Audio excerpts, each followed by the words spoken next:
अस्सलामुअलैकुम। Programme night addition में हम आपको खुशामदीद कहते हैं। नाजरीन, 2 रोज़ पहले जहांगीर तरीन के दिए गए इशाई के बाद मुल्की सियासी मंजरनामे में एक हलचल सी पैदा हुई कि शायद वफाक और पंजाब में PTI की हुकूमत किसी ख़तरे की वजह से ख़त्म हो सकती है, इसको कोई ख़तरा हो सकता है। इस इशाई के बाद हुकूमत और जहांगीर तरीन ग्रुप के इख्तलाफात बड़े खुल कर सामने आए, लेकिन आज PTI और जहांगीर तरीन ग्रुप एक पेज पर नज़र आ रहे हैं। आज जहांगीर तरीन ग्रुप की वज़ीर आला पंजाब से मुलाकात भी हुई ज़राए के मुताबिक। फिर हुकूमती ज़राए ये दावा कर रहे हैं कि हुकूमत और जहांगीर तरीन ग्रुप में मामला तय पा गए हैं। ज़राए के मुताबिक जहांगीर तरीन ग्रुप ने बजट इजलास के बाइकआउट का जो फैसला किया था, अलग-अलग TV चैनल्स पर आकर तरीन ग्रुप के जो लोग थे वो ये कह रहे थे कि अगर हमारे तहफ़्फ़ुज़ात दूर नहीं किए गए हम बजट इजलास का बाइकआउट करेंगे। अब ये फैसला भी वापस ले लिया गया है और अब बजट में जहांगीर तरीन ग्रुप के अरकान जो है वो हुकूमत को वोट देंगे। पंजाब असम्बली में फॉरवर्ड ब्लॉक की बनने की ख़बरों के बाद आज वफाकी वज़ीर शेख रशीद पंजाब में काफ़ी हमें एक्टिव नज़र आए, मुतहरिक नज़र आए। कल पंजाब में तब्दीली के हवाले से मैंने शेख साहब से सवाल किया कि क्या कोई तब्दीली आ रही है पंजाब में, उन्होंने क्या जवाब दिया, ज़रा सुनिए। पंजाब में भी नहीं आपको लगता तब्दीली कोई आ सकती? मैं तो नहीं देख रहा, इमरान खान वहाँ खड़ा है और मैं तो नहीं देख रहा कि पंजाब में सियासत में कुछ भी हो सकता है, हर चीज़ के लिए तैयार रहना चाहिए। शेख साहब तैयार है हर चीज़ के लिए। इमरान खान ने एक बड़ी वाज़ेह लाइन ले रखी है, मेरा नहीं ख्याल। और कल मैं कोशिश करूँगा कि कल मैं तो पंजाब की सियासत नहीं करता, कल जाऊँ शायद और पूछूं बुज़दार से। और बुज़दार ने एक बात मुझे पहले कही थी कि शेख रशीद मेरी तो जब मैं बना हूं ना कोई वोट थी और ना है। शेख रशीद साहब आज आए और हमने देखा कि मामला तय भी पा गए। अब सवाल ये है कि क्या ये शेख रशीद के कमालात हैं जो जहांगीर तरीन ग्रुप और हुकूमत के दरमियान ताल्लुकात बेहतर नज़र आ रहे हैं, क्योंकि बड़ा कॉन्फिडेंस था उनको कि ऐसी कोई तब्दीली नहीं आ रही है, पंजाब में कोई हुकूमत को ख़तरा नहीं है, वफाक में भी कोई ख़तरा नहीं है। आज शेख रशीद ने वज़ीर आला पंजाब से भी फिर मुलाकात की। ज़राए के मुताबिक वज़ीर आला पंजाब ने 2 रोज़ में 50 से ज़ायद अरकान असम्बली से वो मुलाकातें कर चुके हैं। दूसरी तरफ ज़राए भी ये दावा कर रहे हैं कि बैरिस्टर अली ज़फ़र ने जहांगीर तरीन के ख़िलाफ़ जो है अपनी तहकीकात इन्वेस्टिगेशन जो उनको सौंपी गई थी उसको उन्होंने मुकम्मल कर लिया है और आइंदा चंद रोज़ में बैरिस्टर अली ज़फ़र अपनी सिफारिशात वज़ीर आज़म को पेश करेंगे। जहांगीर तरीन के अपने हामी अरकान को दिए गए इशाई के बाद एक ऐसा तासुर पैदा हुआ कि PTI को कौमी और पंजाब असम्बली में बहुत सी मुश्किलात का सामना है। जहांगीर ग्रुप की तरफ से कौमी असम्बली में राजा रियाज और पंजाब असम्बली में सईद अकबर नवानी को पार्लिमानी लीडर बनाने की बातें हो रही थी। तरीन ग्रुप की तरफ से कहा गया कि हुकूमती बजट पास करवाने में रुकावट बनेंगे। जहांगीर तरीन खुद पंजाब हुकूमत पर इंतकामी कार्रवाइयों का जो है ना वो इल्ज़ाम लगा रहे थे। राजा रियाज ने मुशीर दाखिला शहजाद अकबर पर साजिश करने का इल्ज़ाम लगाया। तरीन ग्रुप के सामने आने पर फिर वफाकी वज़रा ट्विटर पर वज़ीर आज़म से इजहार यकजहती करते हुए नजर आए, लेकिन इस सारे मामले पर हुकूमती वज़रा के जो मौक़िफ़ थे वो भी मुख्तलिफ थे। कुछ वज़रा ने कहा कि पार्टी में इख्तलाफात होते रहते हैं और जहांगीर तरीन ग्रुप बजट में हुकूमत की हिमायत ही करेगा, लेकिन दूसरी तरफ जहांगीर तरीन ग्रुप के खिलाफ कुछ वज़रा के लहजे में हमने तलखी भी देखी। सेनेटर फैसल वाउडा ने कहा कि जहांगीर तरीन ग्रुप जो है ये एक SHO की मार है। वफाकी वज़ीर शाह महमूद कुरैशी ने कहा कि इमरान खान पर एतमाद न करने वालों की पार्टी में रहने की कोई गुंजाइश नहीं है। हुकूमत के लिए जहांगीर तरीन ग्रुप के मामले पर तो मुश्किलात कम हुई हैं, लेकिन अब जो रिंग रोड का मामला है इस पर अपोजिशन हुकूमत को बड़ा जो है ना वो आड़े हाथों ले रही है, तनकीद कर रही है। 4 सदा में आज गुफ्तगू करते हुए शहबाज शरीफ ने दावा किया कि रावलपिंडी रिंग रोड मंसूबे की तौसीक़ का हुक्म वज़ीर आज़म ने दिया। साबिक वज़ीर आला के मुताबिक वीडियो मौजूद है जिसमें वज़ीर आज़म एक्सटेंशन का हुक्म दे रहे हैं। आज शेखुपुरा में साबिक वज़ीर आज़म नवाज शरीफ की अराजी की नीलामी का अमल भी मुकम्मल कर लिया गया है। वफाकी वज़ीर दाखिला ने यह भी दावा किया है कि वो अगले 2 या 3 हफ्तों में हुदैबिया पेपर मिल्स केस पर तहकीकात करने जा रहे हैं। ये मुल्क की सियासत में होने क्या जा रहा है, क्या वाकई कोई बड़ी तब्दीली मतवक्के है या लोग अपने मुतालिबात मनवाने के लिए प्रेशराइज हुकूमत को कर रहे हैं और प्रेशर टैक्टिक्स को इस्तेमाल कर रहे हैं? मैं बात करूंगी, मुझे ज्वाइन कर रहे हैं तहरीक इंसाफ के रहनुमा वज़ीर मुमलिकत बराए पार्लिमानी उमूर अली मोहम्मद खान साहब। अस्सलाम वालेकुम, बहुत बहुत शुक्रिया अली मोहम्मद खान साहब आपका। अली मोहम्मद खान साहब, पिछले 2-3 दिन में हमने बड़ी हलचल देखी है, बड़ा एक्टिव देखा है तरीन ग्रुप को, एक ऐसे वक्त में जब हुकूमत ने बजट पास करवाना है बजट का वक्त है, बजट इजलास होने हैं। पंजाब असम्बली में उन्होंने कहा कि हम बाइकआउट करेंगे। तरीन ग्रुप ने कहा अगर हमारे तहफ़्फ़ुज़ात नहीं माने गए, तहफ़्फ़ुज़ात नहीं सुने गए, मुतालिबात नहीं माने गए। अब 2 दिन के बाद हम देख रहे हैं हुकूमत और तरीन ग्रुप एक पेज पर है। एक तरफ प्राइम मिनिस्टर कहते हैं कि मैं ब्लैकमेल नहीं हूँगा, मुझे ब्लैकमेल करने की कोशिश की जाती है, मैं NRO नहीं दूंगा। दूसरी तरफ 2 दिन में ही सारे मामलात हल हो गए। जो इतना ज़्यादा गरज बरस रहे थे तरीन ग्रुप के लोग, सब कह रहे हैं कि हम इमरान खान के साथ हैं, लीडर हैं। क्या मामलात तय पाए हैं सर आप लोगों के? बिस्मिल्लाहिर्रहमानिर्रहीम, अल्लाहुम्मा सल्लि व सल्लिम मुबारक अला सय्यिदिना मोहम्मद। बहुत शुक्रिया।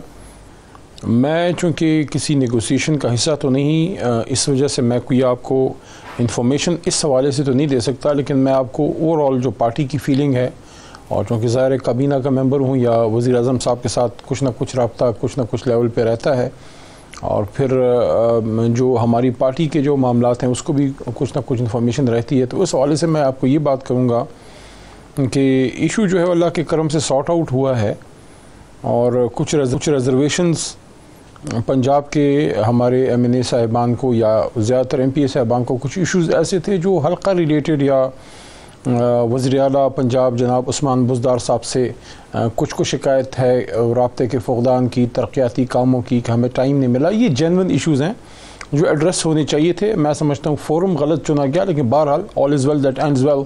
सिर्फ ये है कि मोहतरम जनाब जहांगीर खान तरीन साहब का जो इशू है उस पर मेरे ख्याल में वज़ीर आज़म साहब की तरफ से बड़ा क्लियर मैसेज है, और वो यही है कि the rule is the same for you which is for Shahbaz Sharif और एनीबडी एल्स। जिस पे कोई इल्ज़ाम होगा, the way to clean yourself is not through prime minister house, that is through a code of law. It's very much clear.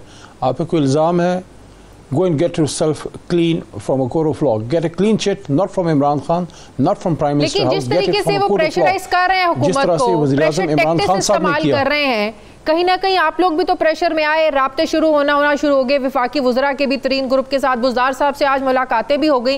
कहीं ना कहीं तो हुकूमत हिल गई ना, कि अगर वाकई ये लोग इतना ज़्यादा हम लोगों से नाराज़ हो गए, बजट में इन लोगों ने रुकावटें पैदा कर दी, बजट ही ना पास होने दिया, तो फिर आपको पता है इसका क्या नतीजा निकलना था।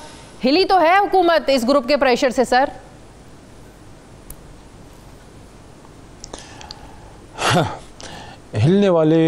हिलने वाली मखलूक जो होती है ना, उसका नाम इमरान खान कम अज़ कम नहीं है। ये वो come as come he would never budge an inch in blackmailing. कभी वो ब्लैकमेलिंग का शिकार नहीं होते। जितना आप ब्लैकमेल करने की कोशिश करते हैं उतना उठते हैं। और मैं ये भी नहीं कह रहा कि मैं ये सजेस्ट करूं कि खुदा न खास्ता कोई तरीन साहब कोई फुल फ्लैश ब्लैकमेलिंग कर रहे थे। हाँ, वो उनका एक प्रेशर ग्रुप या कोई इनका कोई एक दोस्त अहबाब का हल्का ज़रूर है, और वो कोशिश ये कर रहे हैं जितना मैं समझाऊँ कि भाई मेरे से ज़्यादती ना हो। उनको ये यकीन दहानी कराई गई है वज़ीर आज़म साहब की तरफ से, और हम सब भी हमने मुख्तलिफ फोरम्स पे बात की है कि आप तसल्ली रखें, you know Imran Khan better than us. हम लोगों से ज़्यादा आप खान साहब के करीब रहे हैं माजी में, आपको पता है। वो तो ज़ाहिर प्राइम मिनिस्टर से इस ग्रुप की मुलाकात हुई थी। यही तो हम सवाल उठा रहे थे कि भाई अभी आप लोग इंतजार करें, तहकीकात हो रही हैं, अली जफर साहब कर रहे हैं, उनके जिम्मे ये काम सौंपा गया है। उसके बाद इनका एक्टिव होना बजट के मौके पर, तो ये तो लगता है ना कि वो इस मौके को यूज करने की कोशिश की है उन लोगों ने। मैं देखें उसमें अब ज़्यादातर मेरे तो अपने मतलब है कि हमारे दोस्त ही हैं उस तरफ और अपनी पार्टी है। मैं अब ऐसी कोई बात क्यों करूं जिससे मेरी पार्टी को नुकसान हो।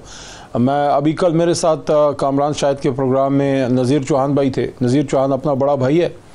नज़ीर चौहान उन लोगों में से है, उसने सख्त बातें की हैं, कोई दो राय नहीं। उसने अगली पिछली रात सख्त बातें की हैं, हमने सुनी है, बर्दाश्त की है।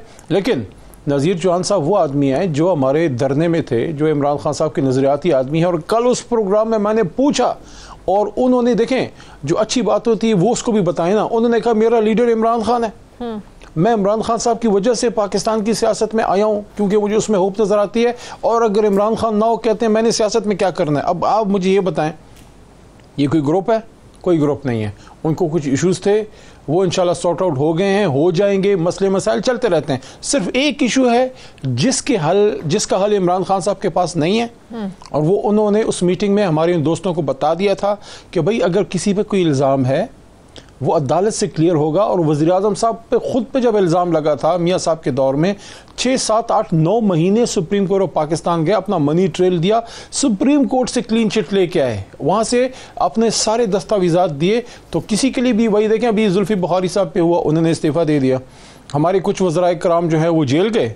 और अब्दुल अलीम खान साहब, मैं अब्दुल अलीम खान साहब को एक बात पे हमेशा अप्रिशिएट करता हूँ, पता नहीं वो मेरी बात सुन भी रहे हैं या नहीं, कि वो नडर आदमी है और वो मुश्किल सूरत हाल में खड़ा हुआ। उधर पंजाब में जब शरीफ साहिबान की हुकूमत थी, मुश्किल था खड़ा होना, खड़ा हुआ नडर आदमी है। लेकिन जब इल्ज़ाम आया वो जेल गए, उन्होंने फेस किया, फिर बेल मिली। इसी तरह सिब्तैन साहब, आई नो सिब्तैन साहब सीनियर आदमी हैं, ख़ानदानी आदमी है और पुराने सियासतदान हैं, उन्होंने कोई प्रेस कॉन्फ्रेंस नहीं की, वो अदालत से अपना रिलीफ लेके आए। मेरे ख्याल में जुल्फी बुखारी ने इस्तीफा दिया, गुलाम सरवर ने इस्तीफा नहीं दिया। ऑपोजिशन कह रही है हमसे इंक्वायरी आप लोग ऐसे करते हैं, हमें तो पहले गिरफ्तार करते हैं, पूछते आप लोग, सवाल बाद में है, फिर साल साल आप लोग हम लोगों को जेलों में रखते हैं, इनको भी ऐसे रखें 3 महीने में सब कुछ ये ना बोल देंगे। तो ये कहीं ना कहीं एक डिफरेंट तरीक़ेकार हमें नज़र तो आता है कि ऑपोजिशन इसी बात को तो रोना रोती है कि सवाल आप बाद में पूछते हैं, गिरफ्तार आप लोग पहले कर लेते हैं। देखिए, 2 चीज़ें हैं, मैं आपके सामने, देखें, मैं वही सिचुएशन रखूँगा जो मेरे दिल में है या जो मुझे सही नज़र आती है। मैं कोई किसी गलत बात को डिफेंड नहीं करूँगा, लेकिन ये आपको क्रेडिट देना चाहिए वज़ीर-ए-आज़म पाकिस्तान को कि उन लोगों में से नहीं है कि वो जो है अपने जो घर में कोई मसला हो तो उस पर पर्दा डालें। या तो अगर हमारी अपनी जमात के, देखें, अब जो हैं ग़ुलाम सरवर साहब पुराने हमारे आदमी हैं, पुराने सियासतदान भी हैं, ख़ान साहब के साथ बड़ा सफ़र अभी तय किया पिछले इतने सालों से। जुल्फ़िकार बुखारी साहब बड़े क्लोज़ हैं ख़ान साहब के, बिल्कुल वो बेटों की तरह उन्हें रिस्पेक्ट देते हैं। लेकिन उन पे जब इशू आया है तो उनसे ही हैड टू रिज़ाइन, उन्होंने रिज़ाइन ख़ुद किया है। और उसी तरह जो ग़ुलाम साहब हैं, सरवर साहब, उनको बाकायदा ख़ान साहब ने यानी कि उनको कहा कि भाई आपको कोई प्रेस कॉन्फ्रेंस की ज़रूरत ही नहीं थी, आपका इशू है, अगर कोई मसला होगा तो अदालत से वो तो कह रहे हैं ना। अच्छा, एक बात बताएं अली मोहम्मद खान साहब, ये पंजाब हुकूमत इंतकामी कार्रवाइयां तरीन ग्रुप ये वाली बात मेरी ले लें, उसके बाद आप सवाल कर लें कि इसमें, देखें, इसमें एक नया कल्चर है ना। देखें, मेरी ये बात लेके फिर आप सवाल का मैं जवाब दे दूंगा। देखें, एक नया कल्चर है ना। मियाँ साहब के दौर में, अज़रदारी साहब के दौर में कितने बड़े बड़े इशूज़ आए, यानी कि मोहतरम राजा परवेज़ अशरफ साहब साबिक़ वज़ीर-ए-आज़म, अब उनके दौर में one of the main ministries water and power और इस तरह की और चीज़ें उनके पास थी।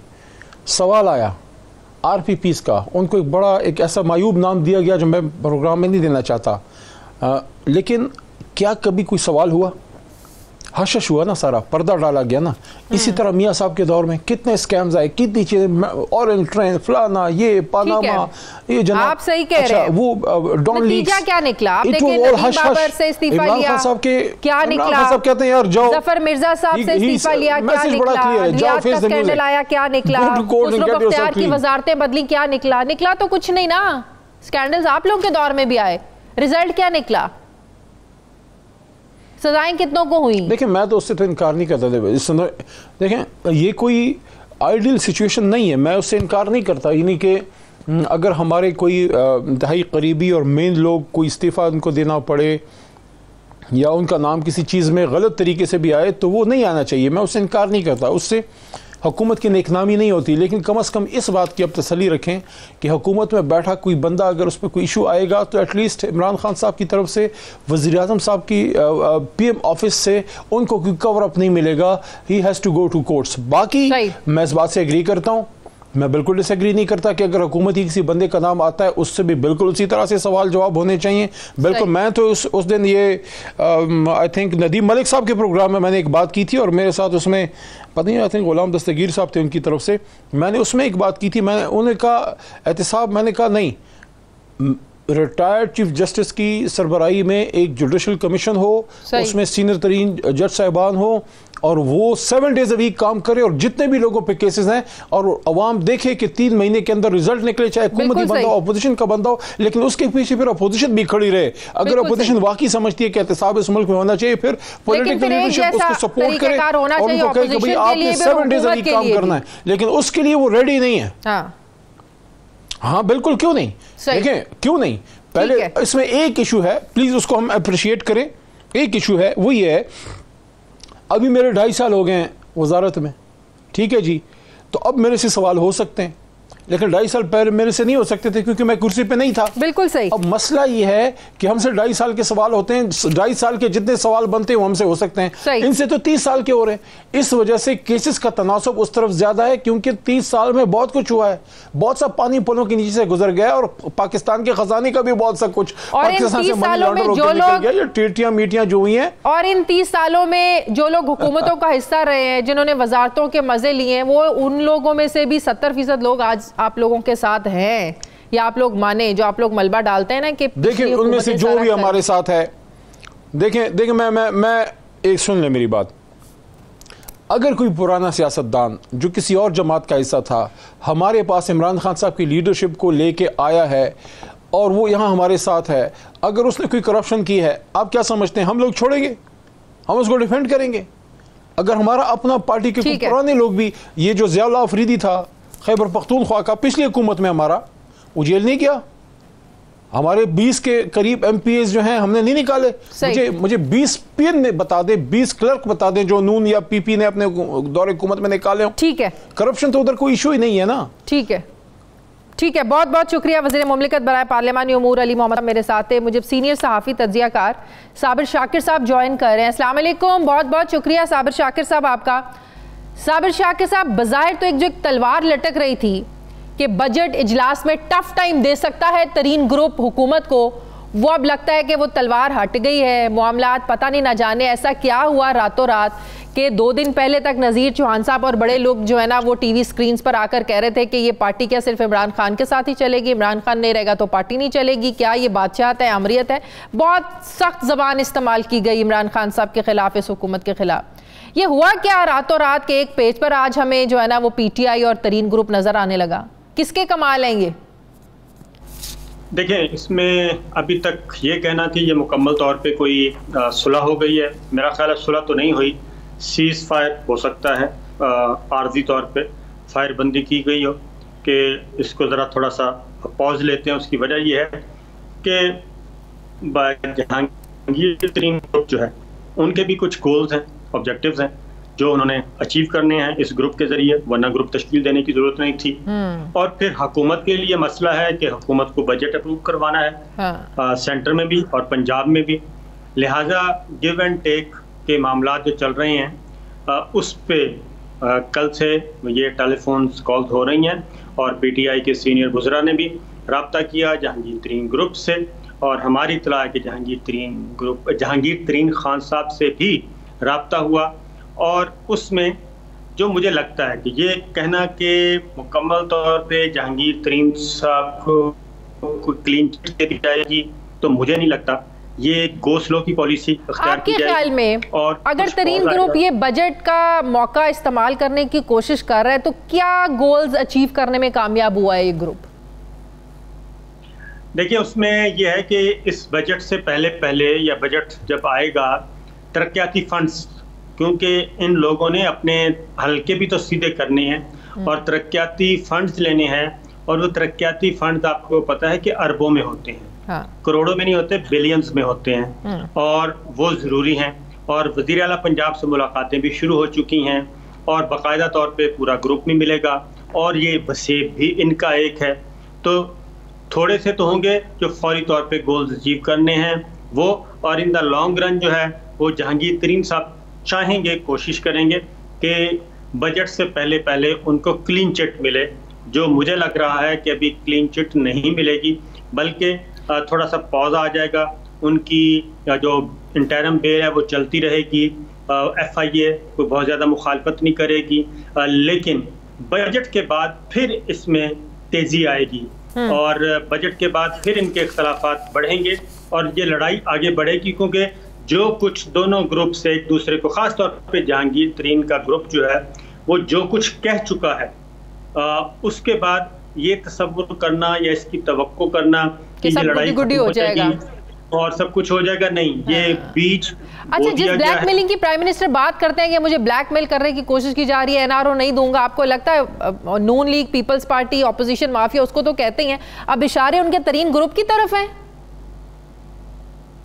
बिल्कुल बेहतरीन ग्रुप की तरफ भी हैं और बाकी लोगों की तरफ भी हैं कि वो उनसे अगर ये तवक्को की जाए कि ये इस तरह के प्रेशर डाल के उनके साथ कोई बातें मनवा ली जाएंगी, वो तो इस सिलसिले में वज़ीर-ए-आज़म इमरान खान तो क्लियर हैं कि इस लड़ाई में अगर उनका इक़्तिदार जाता है तो जाए, अपोजिशन बेंचों पे बैठना पड़ता है, अपोजिशन बेंचों पे बैठ जाएंगे, लेकिन वो कम से कम फिर तो बजट इजलास से पहले बजट से पहले सब कुछ हो जाना चाहिए। अगर इतने क्लियर हैं प्राइम मिनिस्टर साहब अपनी सोच में कि अगर हुकूमत जाती है तो जाए, उसमें तो फिर तो ये सब कुछ खुल के सामने आ जाना चाहिए। बजट पास नहीं होगा तो फिर तो ये चले जाएंगे।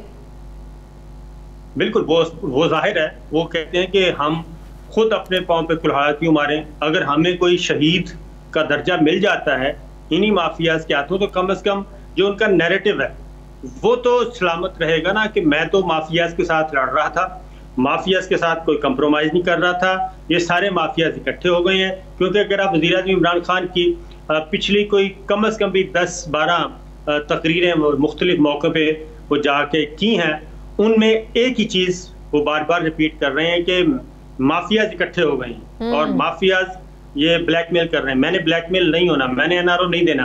तो इसीलिए इवन शाह महमूद कुरैशी साहब भी हमारे अपने प्रोग्राम में वो कह चुके हैं कि अपोजिशन बेंचों पे भी बैठना पड़े, सियासी नुकसान भी आर्थिक तौर पर उठाना पड़े, तो इसके लिए हमें तैयार रहना चाहिए। तो लिहाजा ये सोच के अब वज़ीर-ए-आज़म इमरान खान जो हैं अपनी सारी स्ट्रेटेजी बना रहे हैं और वो इनके साथ कोई कंप्रोमाइज नहीं करेंगे।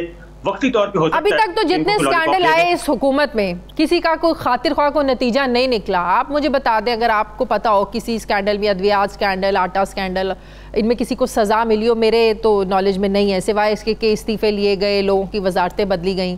रिंग रोड स्कैंडल का भी आपको लगता है कोई नतीजा निकलेगा? अच्छा, उसमें एक बात ध्यान में रखिए कि वो जो बात प्राइम मिनिस्टर बार बार करते हैं कि मेरा साथ दिया जाए, जब तक तमाम इदारे मिल के काम नहीं करेंगे, तमाम इदारे उनको सपोर्ट नहीं करेंगे तो ये काम हो नहीं सकता। इसीलिए अब नैब से हट के वो FIA को फोकस किया, उन्होंने FIA को ज़रा तगड़ा किया और खड़ा किया, क्योंकि FIA बराह रास्त उनके कंट्रोल में है, उनके मातहत है वज़ारत दाखिला के। नैब उनके पास नहीं थी, नैब का एक प्रोसीजर भी लंबा है, इसलिए अब वो FIA और एंटी करप्शन ये दो महकमों को ज्यादा उन पे इन्हिसार कर रहे हैं। तो इसलिए ये एक लंबा प्रोसेस है। आपको मालूम है कि कानून पाकिस्तान में वैसे भी अमीरों के लिए मुख्तलिफ रवैया रखता है, गरीबों के लिए मुख्तलिफ रवैया रखता है। फिर हमारा जुडिशल सिस्टम है, निज़ाम इंसाफ है, उसमें भी वेलकम किया जाता है। फिर तगड़े वकील आ जाते हैं। चौधरी निसार का हल्फ लेना, ये कितनी बड़ी कुछ सियासी डेवलपमेंट है, आप इसको देख रहे हैं पंजाब में? अच्छा, मेरे पास जो इतलात हैं फौरी तौर पे कोई बहुत बड़ी डेवलपमेंट नहीं है। उसकी वजह है कि गवर्नमेंट एक ऑर्डिनेंस तैयार है, डॉक्टर तरीन साहब को सेनेटर मुंतखब करवाना है और वो आपको मालूम है कि 2.5-3 साल से वो मफरूर हैं और मतलूब भी हैं। सीट सेनेटर वो मौजूद हैं, हल्फ उन्होंने लिया नहीं। उसके लिए एक ऑर्डिनेंस आ रहा है और ऑर्डिनेंस 2 हफ्ते पहले आना था, लेकिन उसको फिर रोक दिया गया। अगर वो ऑर्डिनेंस आ गया तो चौधरी निसार अली खान साहब भी उसकी जद में आ जाएंगे और वहां पे भी फिर ज़िमनी इलेक्शन होगा। फौरी तौर पे जो वो सियासत को नुकसान पहुंचेगा अपनी उस सीट को आने के लिए। फर्दर अगर आप देखें कि कोई पंजाबियों को कोई पॉलिटिकल एजेंडा या उनका कोई रोल फौरी तौर पे मुझे नहीं नजर आ रहा। उसकी वजह यह है कि जब तक मुस्लिम लीग नवाज ना चाहे और ख़ास तौर पे मरियम सफदर साहिबा ना चाहें, नवाज शरीफ साहब ना चाहें, उस वक्त तक पॉसिबल नहीं है कि वज़ारत आला तब्दील हो जाए। उस्मान बुज़दार साहब पे चौधरी परवेज़ इलाही साहब भी मुत्तफिक हैं, PTI वज़ीर-ए-आज़म इमरान खान भी उनको चाहते हैं। तो ये वाहिद पॉइंट है उस्मान बुज़दार साहब का कि उनको वज़ीर आला रहना चाहिए। उसमें चौधरी परवेज़ इलाही साहब, वज़ीर-ए-आज़म इमरान खान, मरियम सफदर साहब, तीनों का इत्तेफाक है। तो जब तक ये बड़े ग्रुप्स नहीं आगे पीछे होंगे तब तक पॉसिबल नहीं है। बहुत बहुत शुक्रिया सीनियर सहाफ़ी तज्ज़ियाकार साबिर शाह के साथ थे। नाज़रीन, मुझे प्रोग्राम में एक ब्रेक लेनी है, वापस आते हैं छोटे से वक्फे के बाद।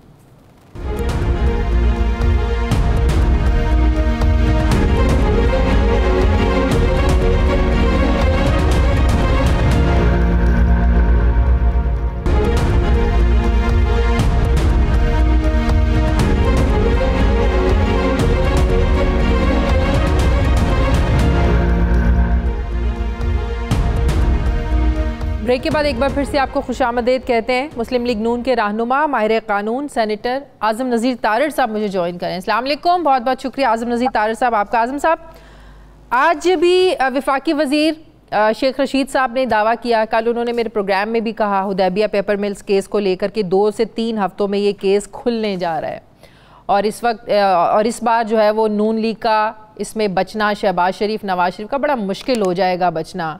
क्या सोच रहे हैं आप लोग इसको लेकर? अभी तो पहले केसेस से जो है ना वो जान नहीं छूट रही है, सजाएं हुई हैं, जमानतें हो रही हैं। ये केस कितना मुश्किल में डाल सकता है शरीफ बरादरान को? बहुत शुक्रिया जी। बिल्कुल भी मुश्किल में नहीं डाल सकता, क्योंकि ये पहली बात तो ये है कि सरकार ये कंटेम्प्ट ऑफ कोर्ट करेगी ना सिर्फ हाई कोर्ट के ऑर्डर्स की बल्कि सुप्रीम कोर्ट के ऑर्डर्स की, अगर ये केस खोलते हैं। और क्योंकि अभी तक इसी वजह से ये केस खोल नहीं सके, इसलिए इस पे मजीद गुफ्तगू करना कि ये कितना डेंजरस हो सकता है। आप अगर पिछले दिनों प्रोग्राम्स कर भी रहे थे और आप सुन भी रहे थे और आप पढ़ भी रहे थे, 2 डिसीजंस आए। एक लाहौर हाई कोर्ट का डिसीजन जिसमें इख्तलाफ राय हुआ इसी पॉइंट के ऊपर कि आया दोनों जज साहिबान ने कहा कि हुदैबिया पेपर मिल्स केस जो है ये बंद हो जाना चाहिए, लेकिन एक जज साहब का ख्याल था कि ये रीओपन हो सकता है, यानी कि री इन्वेस्टिगेट हो सकता है अगर नैब के पास मामला गया। बिल्कुल ऐसे ही है। रेफरी जज ने एग्री किया उन जज साहब के साथ जिन्होंने कहा कि ये री इन्वेस्टिगेट नहीं हो सकता। उसके बाद फिर जब पैनामा पेपर्स में बहुत शोर किया गया इमरान खान साहब के वकला की तरफ से कि जी हुदैबिया खोले, तो उन्होंने कहा कि क्योंकि हम खुद एपलेट फोरम हैं, हम खुद तो नहीं खोलेंगे इसे, अलबत्ता नैब को अगर इसको लगे नैब को कि ये खुलना चाहिए तो नैब रजू कर सकती है। ठीक है, नैब गया, नजरसानी की दरखास्त की, सुप्रीम कोर्ट ने कहा नहीं खुल सकता, मामला खत्म हो गया। लेकिन अब जब से ये दोबारा बहस हुई आज़म नज़ीर तारड़ साहब, कुछ माहिर कानून ये कह रहे हैं कि अगर कोई केस बंद हो जाए और उसके बाद उस हवाले से कोई नए सबूत, नए शवाहिद सामने आए तो रीओपन हो सकता है ये केस। इसलिए नहीं हो सकेगा कि जब दोबारा नैब गया तो नैब ने कहा कि जी ये कुछ नए शवाहिद आए हैं हमारे पास पैनामा GIT की वजह से, एंड मोर ओवर क्योंकि इसमें ट्रायल नहीं हुआ, अदालत में ये केस नहीं चला, इसलिए इन्वेस्टिगेशन कभी भी ओपन हो सकती है। सुप्रीम कोर्ट ने नैब की अपील डिसमिस की। उन्होंने कहा कि ये जो चीजें पैनामा GIT निकाल रही है बाय एंड लार्ज ये वही चीजें हैं जो कि पहले डिस्कस हो चुकी हैं, और अगर ये हैं भी तो क्योंकि कोर्ट ऑर्डर के तहत ये क्वाश हुआ है और 2 जजेस ने कहा ये री इन्वेस्टिगेट नहीं हो सकता, नैब हमें सेटिस्फाई नहीं कर सकी कि इसको री इन्वेस्टिगेट होना चाहिए और कानून यही है, लिहाजा उन्होंने वो दरखास्त मुस्तरद की, अपील उनकी, यह बात नहीं थमी। उसके बाद नैब ने नजरसानी की अपील की इमरान खान साहब के दौरे हुकूमत में, वो नजरसानी की अपील भी फिक्स हुई उसी बेंच में और वो नजरसानी भी खारिज कर दी गई। बिल्कुल ऐसे ही है, बिल्कुल ऐसे ही है। अब मुझे ये बताएं कि FI अगर इसको दोबारा इसको देखता है, इन्वेस्टिगेट करता है तो ये तौहीन अदालत होगी, आप ये कह रहे हैं? बिल्कुल होगी और उसके लिए एप्रोप्रिएट रेमेडीज हैं। तो उस पर आपका क्या रिएक्शन होगा? एक अभी तौहीन अदालत का मामला जो है ना आप लोग लेके गए हैं लाहौर हाई कोर्ट में, फिर आप जाएंगे सुप्रीम कोर्ट में कि भाई देखें आप लोगों के जो सुप्रीम कोर्ट का जो फैसला है उसकी जो है ना वो तौहीन हो रही है, एक्शन लिया जाए, फिर एक नया मामला खुलेगा। उसमें मल्टीपल रेमेडीज होंगी अगर वो सिचुएशन आए, लेकिन मैं तो अभी ये कह रहा हूँ कि आप अगर देखें पिछले 10 दिन से शोर तो बरपा है कि खुल रहा है। आज उन्होंने कहा जी हमारी एक स्पेशल कमेटी बैठ गई है माहिरीन की, वो इसकी ऑप्शंस पे गौर कर रही है, उसमें फला लोग हैं कि इसको किस तरीके से खोला जाता है। खान साहब की बदनसीबी ये है कि उनके इर्द गिर्द जो लोग हैं उन्हें मशवरा दे के वो चले जाते हैं, खान साहब वो बात कर देते हैं और फिर उन्हें उस पर यू टर्न लेना पड़ता है। भाई बात आपको लगता है इस पे अब फिर हुकूमत यू टर्न ले लेगी? यू टर्न इसलिए लेगी कि या वो एक्सपोज करेंगे अपने आप को for contempt of court proceedings and multiple other proceedings जो कि उनके लिए नुकसानदेह होंगी, और अगर वो इसको छोड़ते हैं तो फिर यू टर्न होगा। देखिए कोई अदालती फैसलों का एहतराम जो है वो मुहज़्ज़म मुआशरों में होता है।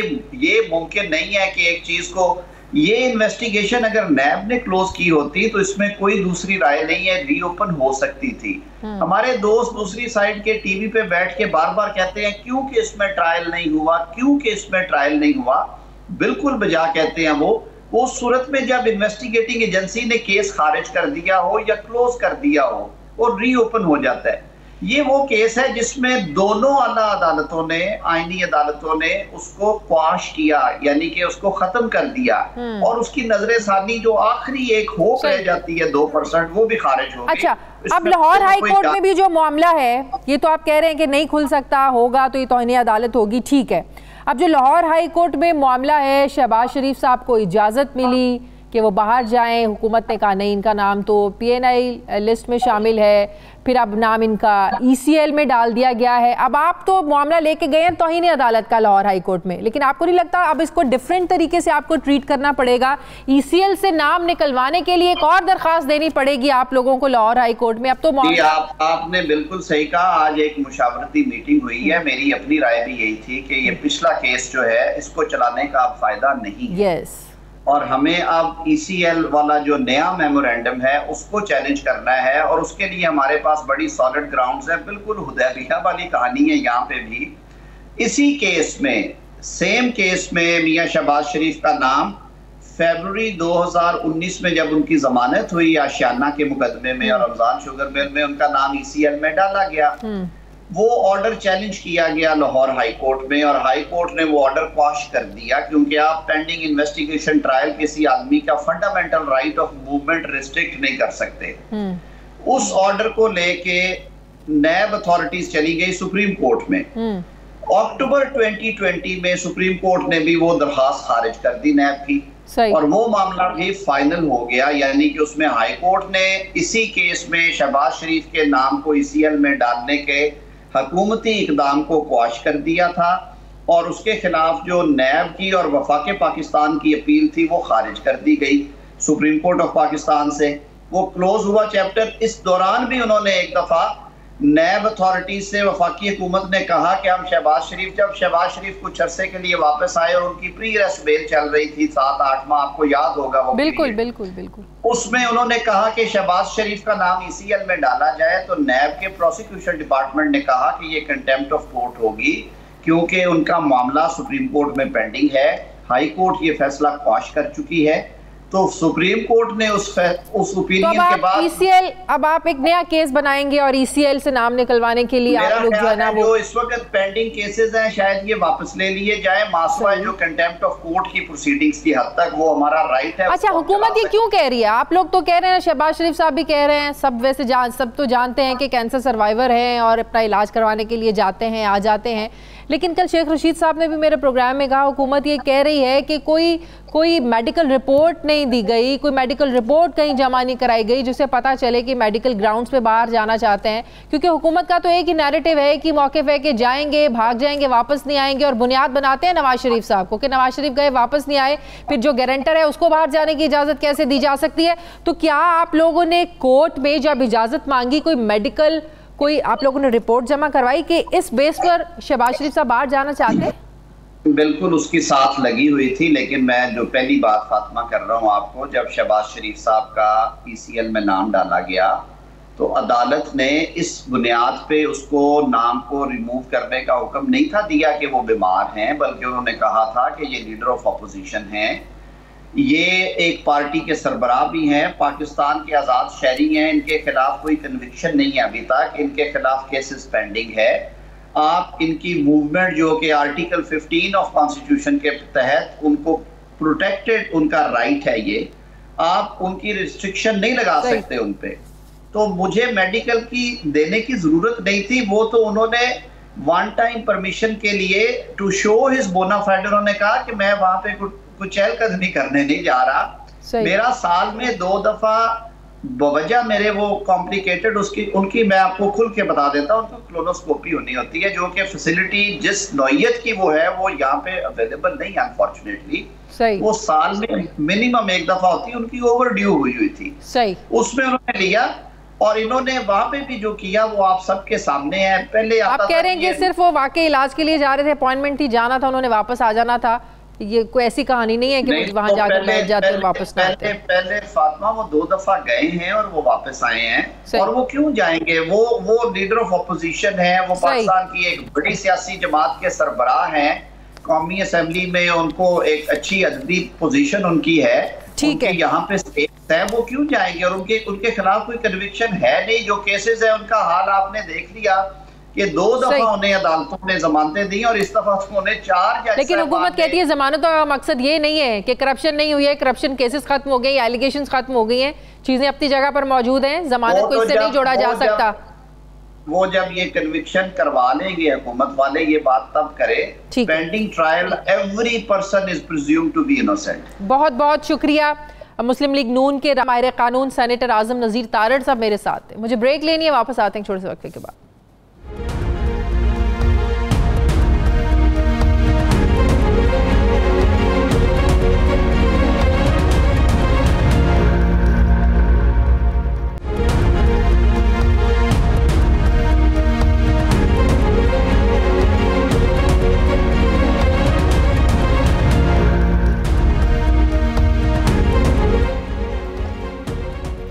ब्रेक के बाद एक बार फिर से आपको खुशामदीद कहते हैं नाजरीन।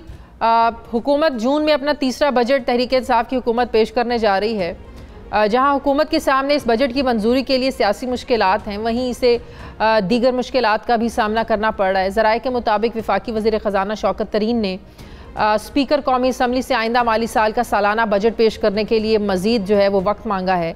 ज़रा ये दावा कर रहे हैं कि वज़ीर ख़जाना की बार बार की जो तब्दीली है और वज़ारत ख़जाना में अहम फ़ैसलों में आने वाले तातुल की वजह से वज़ारत ख़जाना जो है ये बजट की तैयारी मुकम्मल नहीं कर पाई है। जहाँ वज़ारत ख़जाना की तरफ से बजट में मुमकिना ताख़ीर हो सकती है, वहीं वफाकी हुकूमत ने बजट स्ट्रैटजी पेपर्स पे नज़रसानी का भी फैसला किया है। हुकूमत गौर कर रही है कि आने वाले बजट में तरक्याती अखराजात को मुंजमद करके तनख्वाहों में 15 से 20% इजाफा किया जाएगा, जिसका हतमी फैसला IMF के जवाब पर ही होगा। दूसरी तरफ अमरीकी सेनेट में पाकिस्तान और अफ़गानिस्तान के लिए मौशी बिल भी एक मुतारिफ़ करवाया गया है। बिल के कानून बनने के बाद पब्लिक प्राइवेट पार्टनरशिप के ज़रिए खैबर पख्तूनख्वा और बलूचिस्तान के जो सरहदी इलाके हैं, यहाँ पर ड्यूटी फ्री एक्सपोर्ट जोन्स बनाए जाएंगे, जिससे पाकिस्तान टेक्सटाइल और टेक्सटाइल मसनूआत अमरीकी मंडी में ड्यूटी फ्री बरामद की जाएंगी। इन जोन्स में तमाम मामलात जो हैं वो पाकिस्तानी हुकूमत ही देखेगी। कितना प्रैक्टिकल है, क्या ये बिल वाकई मंजूर होगा या नहीं होगा, क्योंकि ये जो बिल है इस हवाले से बातें बड़े अरसे से सुनते आ रहे हैं, लेकिन ये कभी भी बिल मंजूर नहीं हुआ, इस पर काम नहीं हुआ।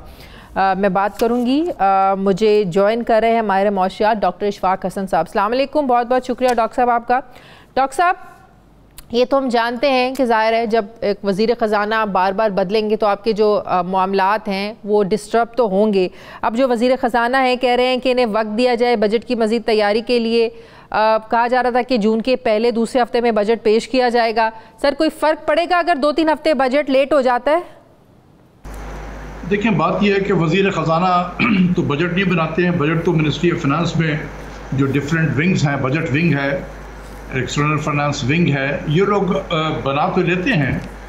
वज़ीर ख़जाना का काम होता है कि चूँकि वो टीम के लीडर होते हैं, तो अगर उनके जहन में कोई चीज़ है तो वो फिर अपनी डायरेक्शन देते हैं। तो मेरा ख्याल है कि मैं तो ये सुन रहा था कि कोई 11 जून को बजट आना है, तो अभी काफ़ी सफिशेंट टाइम है। 11 जून और आज हम 20 तारीख में हैं, तो 3 हफ्ते से भी ज़्यादा हमारे पास टाइम है। तो मेरे ख्याल में नोइंग मिनिस्ट्री ऑफ फाइनेंस वो कर लेंगे तैयारी। अगर 11 तक आ जाए, 11-12 जून तक, तो ठीक है बिल्कुल। देखिए, क्योंकि हमें फिर टाइम देना पड़ता है ना पार्लियामेंट में। बजट इजलास भी तो है ना, वो भी तो 3 हफ्तों तक जारी रहता है। एग्जैक्टली है, और ये it has to be completed before 30th of June. तो इसलिए क्योंकि 1st of जुलाई से हमारा नया माली साल शुरू होगा ना। तो मेरा ख्याल है कि अगर 11th of जून को डॉक्टर साहब, आपको भी पता है शौकत तरीन साहब ने जब चार्ज संभाला उन्होंने बड़े बुनियादी कुछ इश्यूज जिनकी तरफ तवज्जो दिलाई, लेकिन जाहिर है एक असल जो एक बड़ा इम्तिहान तो इस वक्त उनके लिए बजट है। लेकिन पिछले 1.5 साल से आपको पता है पूरी दुनिया की तरह पाकिस्तान भी कोविड की जद में है और इकॉनमी पर जाहिर है फ़र्क पड़े पिछले साल की तरह इस साल भी। तो क्या मौजूदा हालात में लेकर हम कह सकते हैं, जो हम एक हमेशा एक रिवायती सी टर्म इस्तेमाल करते हैं, अवाम दोस्त बजट, मौजूदा हालात में हम एक्सपेक्ट कर सकते हैं कि नए वज़ीर ख़जाना एक अवाम दोस्त बजट बना सकें?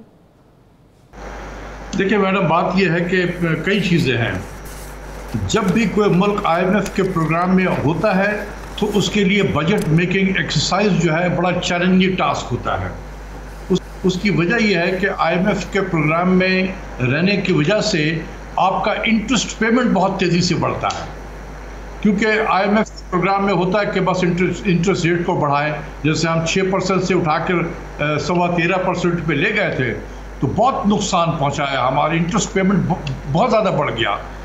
तो आप इस तरीके से देखें कि 2017-18 में कोई 1500 बिलियन हमारा इंटरेस्ट पेमेंट हुआ करता था, वो बढ़ के 19-20 में 2900 बिलियन से ज़्यादा हो गया।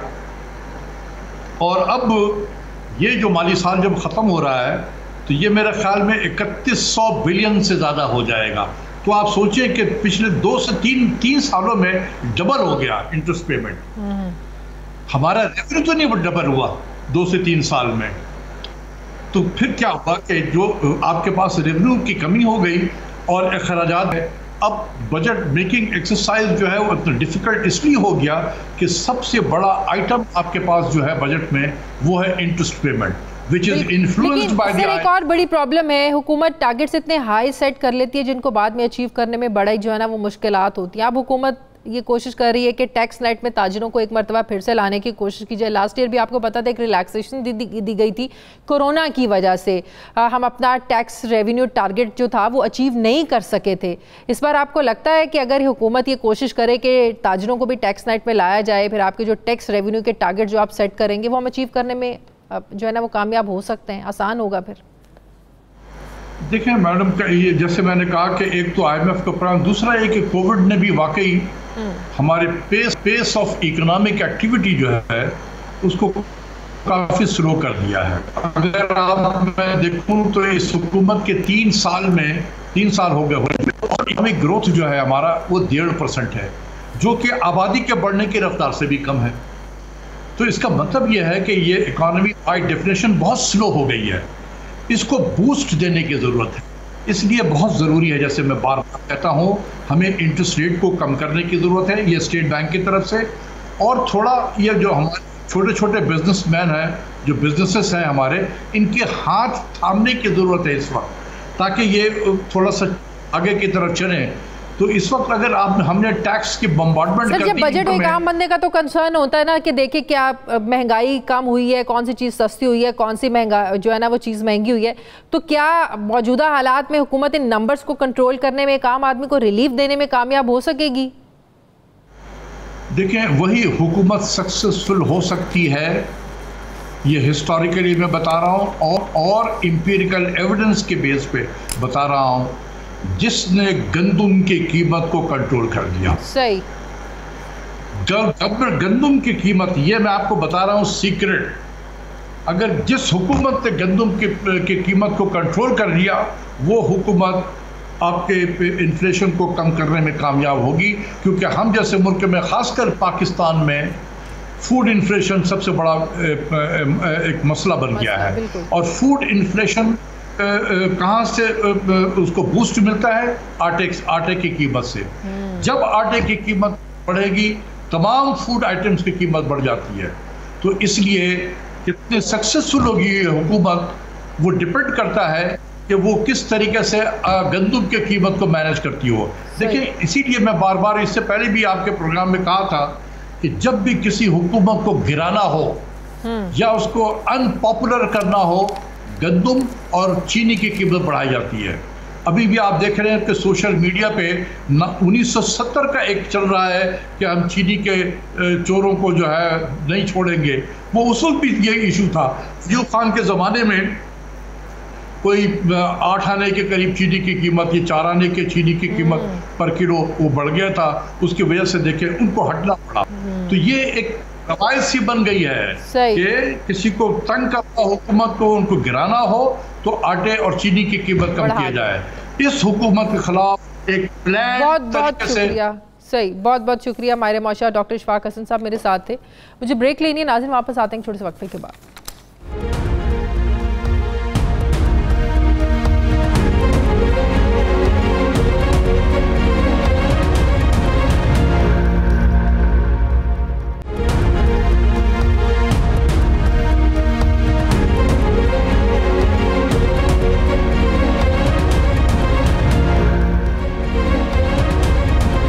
ब्रेक के बाद एक बार फिर से आपको खुशामदीद कहते हैं। नाज़रीन, सियासी चैलेंजेस से दो चार वफाकी हुकूमत के लिए मसाइल तो हैं, ऐसे के थमने का नाम नहीं ले रहे। वज़ीर-ए-आज़म इमरान खान ने मुल्क की मौशी तरक्की के लिए मुसलसल इक़दाम वो उठा रहे हैं। वहीं उन्होंने महंगाई पर काबू पाने और आवाम पर बोझ कम करने के लिए पावर सेक्टर में बड़े पैमाने पर इस्लाहात का भी फैसला किया, जिसके तहत आने वाले दिनों में वफाकी हुकूमत कुछ गैर मामूली फ़ैसले करने जा रही है। दूसरी तरफ नैब ने पहली मरतबा 2 CPEC मनसूबों के हवाले से इंक्वायरी शुरू की हैं। साहिवाल और पोर्ट कासिम कोल पावर मनसूबे नैब के रेडार पर आ गए हैं। गुज़श्ता दिनों वज़ीर-ए-आज़म की जानिब से कायम करदा IPP's इंक्वायरी कमीशन ने दोनों पावर मनसूबों की इजाफी लागत पर कई सवालात उठाए थे। वज़ीर-ए-आज़म ने भी एक आला सतही इजलास में ये कहा था कि गुज़श्ता हुकूमत की जानिब से मुल्क में बिजली की तलब में इजाफा क्यों ज़ाहिर किया गया, जिस पर वज़ीर-ए-आज़म के मुआविन खुसूसी ताबिश गौहर ने जवाब दिया था कि गुज़श्ता हुकूमत की जानिब से मुबैना तौर पर माली फ़वाइद हासिल करने के लिए ज़्यादा से ज़्यादा पावर प्लांट्स की तनसीब की इजाज़त दी गई और बिजली की तलब में इजाफा भी इसीलिए ज़ाहिर किया गया। इन्हीं नुकात पर नैब भी अब मामले की छानबीन कर रहा है। NAB team Sahiwal coal power plant में कौमी असम्बली में अपोजिशन लीडर शहबाज शरीफ, जबकि पोर्ट कासिम पावर प्लांट में नवाज शरीफ को मुबैना तौर पर होने वाले माली मफाद का खोज लगाने की कोशिश कर रही है। नैब ने पावर डिवीजन से मुतल्लिका दस्तावेज़ात भी तलब कर ली हैं। मैं इसी पर बात करूंगी इस्लामाबाद के ब्यूरो चीफ सुहेल इकबाल भट्टी से। सुहेल, सबसे पहले तो ये बताइएगा कि हुकूमत पावर सेक्टर के मुतालिक कौन से ऐसे गैर मामूली फ़ैसले हैं जो आइंदा चंद दिनों में करने जा रही है? शाज़िया, देखिए, प्राइम मिनिस्टर इमरान खान अभी समझते हैं कि वो एक ऐसे फेज़ में दाखिल हो चुके हैं जहाँ पे अवाम को अब रिलीफ मिलना चाहिए, मुआशी सरगर्मियों में इजाफा होना चाहिए और जो मुसलसल महंगाई में इजाफा था वो अब दोबारा किसी सूरत नहीं होना चाहिए। मुतल्लिका वजारतों को टास्क दिया जा चुका है, लेकिन प्राइम मिनिस्टर को इस बात का एहसास है कि अगर हमने GDP ग्रोथ में इजाफा करना है और आवाम के लिए एक कम्फर्ट जोन क्रिएट करना है तो उसके लिए लाजमी है कि सस्ती तवानाई हो, बिजली की रेट कम हो। अगर कम नहीं कर सकते तो मजीद इजाफा ना हो और तकरीबन 4.5 रुपये फी यूनिट इजाफा ड्यू है। इस मसले से निपटने के लिए प्राइम मिनिस्टर ने अपने मामले खुसूसी बराए तवानाई ताबिश गौहर को टास्क दिया और वो एक पूरा कंप्रीहेंसिव प्लान लेके वफाकी काबीना के सामने गए, जहां उन्होंने बताया कि हमें कुछ बड़े फैसले करना होंगे, जिसके अंदर पहला फैसला 11 IPP जिनकी पैदावारी सलाहियत 3300 मेगावाट है, सालाना सिर्फ 5% वो पावर प्लांट्स चलते हैं, जबकि उनको बंद रखने के बावजूद 60 अरब रुपए अदा करना पड़ते हैं और 10 साल उनको मजीद हमने अदायगी करनी है जो कि 600 अरब रुपए हैं। प्लान ये है कि हुकूमत इनको 150 अरब रुपए अदा करके एक मखसूस फार्मूले के तहत खरीद ले ताकि 450 से 500 अरब रुपए की बचत हो सके। उसके बाद दूसरा बड़ा मामला है हमारी बिजली की तकसीम कार कंपनियां। वफाकी हुकूमत ने हाथ खड़े कर दिए कि ये नहीं चल सकती, लॉसेज हैं, चोरी है, रिकवरीज कम है। इस मसले से निपटने के 2 ऑप्शन कर्जे बढ़ते जा रहे हैं कि यहां पर प्राइवेट मैनेजमेंट लाई जाए, एग्जैक्टली उस मसले से निपटने के लिए प्राइवेट मैनेजमेंट लाई जाए या इनका इंतजाम सूबों के हवाले कर दिया जाए। ये बड़ा फैसला आने वाले दिनों में होने जा रहा है। इसी तरह विंड के हवाले से भी ऑप्शन ज़ेरे गौर है कि उन्हें हाइब्रिड किया जाए शमसी तवानाई और विंड का कॉम्बिनेशन से, ताकि उनकी लागत कम हो सके। तो उसके साथ साथ जहां पर चोरी है, कर्जे कम करना है, चोरी को कम करना है, तो उसके साथ मुस्तकिल चीफ एग्जीक्यूटिव सरबराहान की जो तकर्री का मामला है वो ज़ेरे गौर है। अगर प्राइवेट मैनेजमेंट ना आई तो हुकूमत मुस्तकिल chief executive officer performance based appoint करके इस मामले को आगे लेके चलेगी। उसके साथ प्राइम मिनिस्टर को इस बात का एहसास है कि पावर सेक्टर के अंदर माजी में वो ये समझते हैं कि बड़े पैमाने के ऊपर बेज़ाब्ते हुए हैं। गुज़श्ता दौर हुकूमत में बिजली की इजाफी तलब जाहिर करके बड़े पैमाने के ऊपर भारी लागत के ऊपर पावर प्लांट्स लगाए गए जो इस वक्त कौमी खजाने पर और आवाम पर बड़ा बोझ बन चुके हैं। बिजली बन रही है, आप इस्तेमाल करें ना करें, आपको उसका पे करना ही है, जिसका ज़ाहिर नुकसान हो रहा है, आपका सर्कुलर डेट बढ़ा है। अच्छा, अब नैब जो साहिवाल और पोर्ट कासिम कोल पावर मंसूबों पर इंक्वायरी शुरू कर दी, इसका मतलब है कि नवाज शरीफ और शहबाज शरीफ के खिलाफ एक और केस बनने जा रहा है। हाँ जी बिल्कुल, बहुत रिलायबल सोर्सेज ने हमें इस बात की तस्दीक की है कि पहली मरतबा सीपेक के तहत लगने वाले 2 पावर प्लांट, जिसके अंदर पोर्ट कासिम पावर प्लांट मंसूबा शामिल है 1320 मेगावाट का और साहिवाल कोल पावर प्लांट मंसूबा शामिल है। मजमूई तौर के ऊपर इन दोनों मंसूबों के ऊपर सीपेक के तहत $4 अरब के लगभग इन्वेस्टमेंट हुई। पोर्ट कासिम मंसूबे के अंदर मिल्काब कंपनी कतर की है, वहां सैफुर रहमान साहब बैठे हैं, उनका एक्टिवली रोल था। साहिवाल पावर प्लांट के मंसूबे के अंदर ये कहा ही जा रहा है मुबैना तौर के ऊपर कि एक साहिवाल पावर मंसूबे के अंदर मुबैना तौर के ऊपर अपोजिशन लीडर शहबाज शरीफ साहब ने कोई माली मफाद हासिल किया और कोर्ट कासिम मंसूबे के अंदर नवाज शरीफ साहब ने कोई मुबैना तौर के ऊपर माली मफाद हासिल किया। नैब इस मामले की छानबीन कर रहे हैं, पावर डिवीजन से इस मामले का रिकॉर्ड तलब किया गया है। अगरचे कि इस मंसूबे को सीपे के तहत लगे, बिजली पैदा कर रहे हैं, लेकिन अब हुकूमत ये समझती है कि हमने ये दरामदी कोल के ऊपर महंगे मंसूबे लगे, हमने अब इनको फ्यूचर में थरकोल के ऊपर चलाना है। साथ इसके अंदर अगर किसी ने माली फायदे हासिल किए, करप्शन हुई है, तो उस बात का भी तयन करना है। बहुत बहुत शुक्रिया। इस्लामाबाद के ब्यूरो चीफ भट्टी मेरे साथ थे। नाजरीन, हमारे प्रोग्राम का वक्त खत्म हो गया। फीडबैक जरूर दीजिएगा, अपना ख्याल रखिएगा। मुझे इजाजत दीजिए। अल्लाह हाफिज।